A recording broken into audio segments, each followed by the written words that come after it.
తొలి సంధ్యాకిరణం జాలువార్చిన స్వర్ణవర్ణం. అందమైన ఆ సరస్సులో పడి ప్రతిఫలిస్తున్నప్పుడు అదొక అద్భుతమైన దృశ్య కావ్యంలా కనిపిస్తుంది. పక్షుల కిలకిల రావాల నడుమ మత్స్యకారులు చేపల వేటకు విసిరే వలలు చేసే గమ్మత్తైన సవ్వడి, తెరచాప పడవల సయ్యాటలు మనసుకు ఆహ్లాదాన్ని కలిగిస్తాయి. తల తమిళనాట మొండెం, తెలుగునాట విస్తరించిన ఆ ఉప్పునీటి సరస్సే ప్రళయ కావేరి. ప్రస్తుతం పులికాట్ సరస్సుగా పిలువబడే ఈ సరస్సు పక్షి వీక్షకులకు స్వర్గధామం. పులికాట్ లేక్లో ఫ్లెమింగోలు, పెయింటెడ్ కోంగలు, ఎగ్రేట్స్, గ్రే పెలికాన్స్, గ్రే హెరాన్లు, ఫినెస్టియల్స్, బ్లాక్ రెక్కల స్టిల్స్లు, పారలు మరియు టెర్లలతో సహా అనేక రకాల పక్షులు కనిపిస్తాయి. ఉమ్మడి నెల్లూరు జిల్లాలో ఎక్కువగా తమిళనాడు, తిరువళ్ళూరు జిల్లాలో కొద్దిగా పరుచుకున్న ఉప్పునీటి సరస్సు పులికాట్.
సరస్సులో 40 వరకు దీవులున్నాయి. మనిషికి మనిషికి, దీవికి దీవికి నడుమ కంటికి కనిపించని అనురాగ సేతువులు ఉన్నాయి. ప్రళయ కావేటి పల్లెల్లో తిరుగుతూ ఉంటే ఆ పల్లెలు నోట ఎన్ని కథలు, ఎన్నిన్ని పాటలు. ప్రళయ కావేరి గుండికాయన శ్రీహరికోటలో 1969లో రాకెట్ కేంద్రం నిర్మాణం జరిగింది. దీని కారణంగా సతీష్ ధావన్ అంతరిక్ష ప్రయోగ కేంద్రం కూడా పులికాట్లో అంతర్భాగమైంది. ఇది ఉప్పునీటి సరస్సు అయినప్పటికీ సముద్రపు నీరు, మంచినీరు కలగలిసి ఉండటం వల్ల సముద్రపు నీరంతా ఉప్పుగా ఉండదు. ఇది దాదాపు 250 చదరపు కిలోమీటర్ల వైశాల్యంలో వ్యాపించింది. వర్షాకాలంలో ఇది 460 చదరపు కిలోమీటర్ల వరకు పెరుగుతుంది.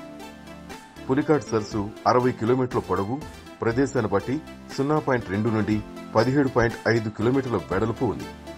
ఎన్నో జాతుల పక్షులకు, ప్రకృతి సంపదకు నిలయం ఈ సరస్సు.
ప్రాచీన చరిత్ర కలిగిన ఈ సరస్సు గురించి 1వ శతాబ్దానికి చెందిన ఒక అనామక రచయిత రాసిన పెరిప్లస్ ఆఫ్ ఎరిథ్రియన్ సీ అనే గ్రంథంలో పులికాట్ను భారతదేశ తూర్పు తీరం వెంబడి ఉన్న 3 ఓడరేవుల్లో ఒకటిగా పేర్కొన్నాడు.